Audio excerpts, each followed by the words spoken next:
itu karena saya dulu mengajar teori evolusi Darwinian mode of thought di Departemen Filsafat. Jadi saya tahu apa yang disebut cara berpikir evolusi. Itu saya layak, tentu layak secara akademis gitu. Kalau secara moral ya udahlah, saya nggak melayani orang yang dangkal seperti itu. Tapi satu hal adalah bahwa di dalam pertandingan politik orang memakai argumentasi, upaya untuk membatalkan pikiran orang lain dengan kekuatan logik, kekuatan argumentasi, bukan dengan kekuatan olok-olok. Jadi dari awal mereka yang mengolok-olok itu justru pertanda dari gagalnya evolusi dalam pikirannya. Jadi dia tidak tiba pada status Homo sapiens sebetulnya. Kalau saya mau parodikan Darwin itu, di dalam sejarah peradaban, sejarah satire bahkan, selalu ada yang disebut orang yang membatalkan gerak berpikirnya sehingga dia disebut sebagai si dungu. Jadi kedunguan itu sebenarnya orang yang tidak mampu mencapai status pikiran bermutu. Nah, mereka ini yang sering diberi award, namanya juga lucu, Darwin Award. Jadi anugerah Darwin. Artinya Darwin bersyukur sebetulnya karena orang-orang ini membatalkan sendiri evolusinya tuh, karena tidak mampu berpikir. Jadi orang itu batal berevolusi justru karena tidak mampu berpikir. Nah, kasus Kemak tadi itu buktinya si siapa namanya Arya apa siapa itu tidak mampu berpikir. Pertama, dia nggak tahu apa itu teori evolusi. Kedua, dia nggak sanggup untuk membantah pikiran Igai. Itu soalnya tuh.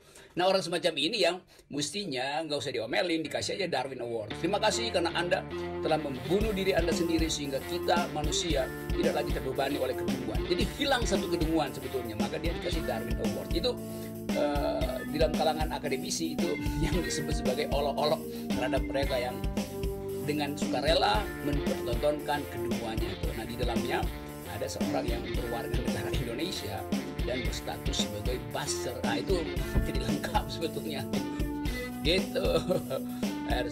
Ya, tapi ini memang kemudian kalau toh kita kemudian membuat olok-oloknya kan olok-olok yang kasar gitu kan, berkaitan dengan rasisme. Ya justru itu, jadi kekacauan itu. Orang kalau berolok-olok dia pakai metafor yang bermutu. Ini dia nggak mampu untuk berpikir abstrak. Olok-olok itu adalah kemampuan kita untuk mengabstraksikan sesuatu supaya olok-oloknya dihindari dari rasisme, dari penghinaan. Itu namanya olok-olok intelektual. Kalau ini betul-betul olok-olok yang dangkal itu kan. Ini sebetulnya hanya bisa dipahami olok-olok semacam itu oleh mereka yang subhuman itu. Semacam cebong, nah itu mungkin cebong akan tertawa, tapi orang yang berpikir nggak akan tertawa dengan olok-olok itu. Jadi memang itu ada lagu judulnya begini, Who Lets the Dogs Out? Siapa sih yang bikin anjing-anjing ini keluar tuh? Itu sebetulnya yang mesti kita periksa tuh, ngapain ya ini anjing-anjing yang keluar dari kerangkeng ini? Apa diusir oleh bosnya, atau lagi nyari bansos, atau lagi ngorek-ngorek gorong-gorong? Jadi itu sebetulnya, ini judul lagu loh. Who Lets the Dogs Out? Wah, itu ada lagu tahun 90-an, kita diskonya pakai lagu itu. Jadi terlihat sebetulnya bahwa ini mereka yang berpolitik dengan akal yang terbatas selalu jatuh pada kemampuan menghina. Kalau kemampuan menghina mereka itu luar biasa tuh.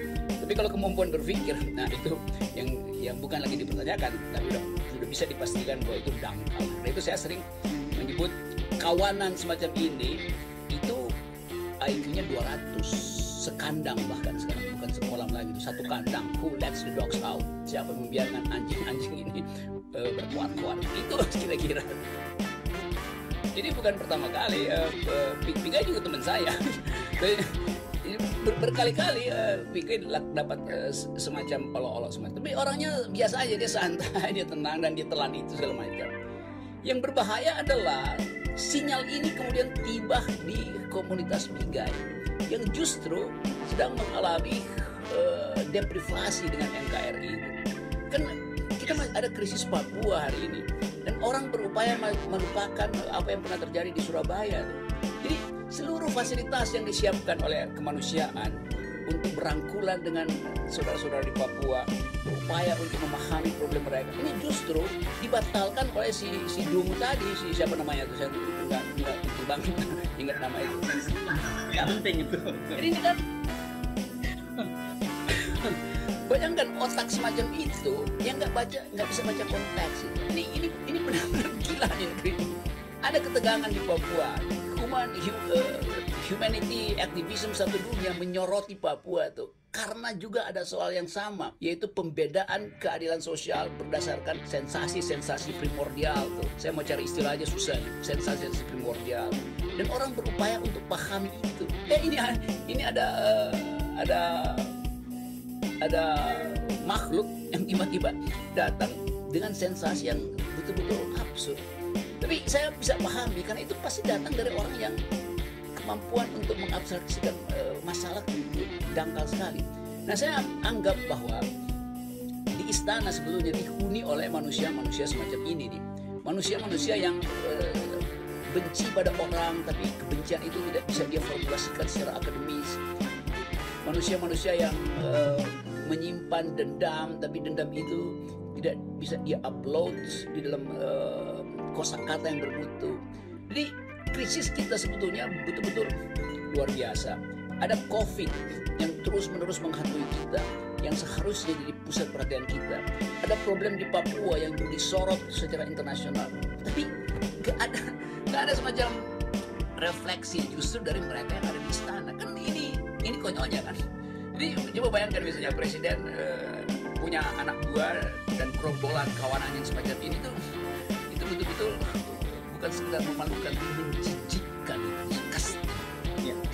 Oke, yang jadi masalah kan si makhluk yang Anda sebut tadi itu kan dikenal sebagai buzzer gitu, dan kemudian ini kan sebenarnya sudah kelewatan kalau sampai kemudian tidak ada tindakan hukum ini semakin menegaskan betapa orang-orang semacam ini dilindungi.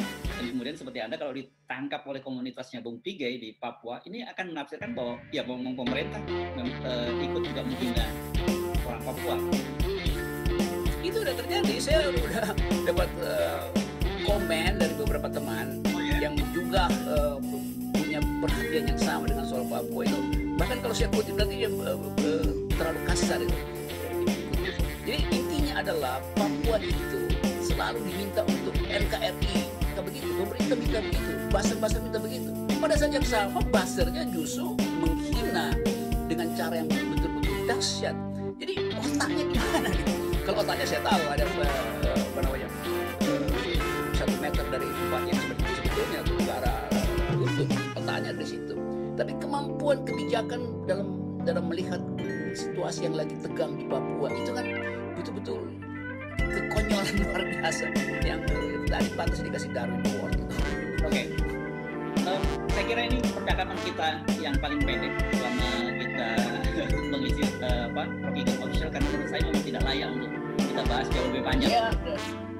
Oke, kita akhiri di sini biar catatan yang sejarah yang mencatatnya lebih panjang.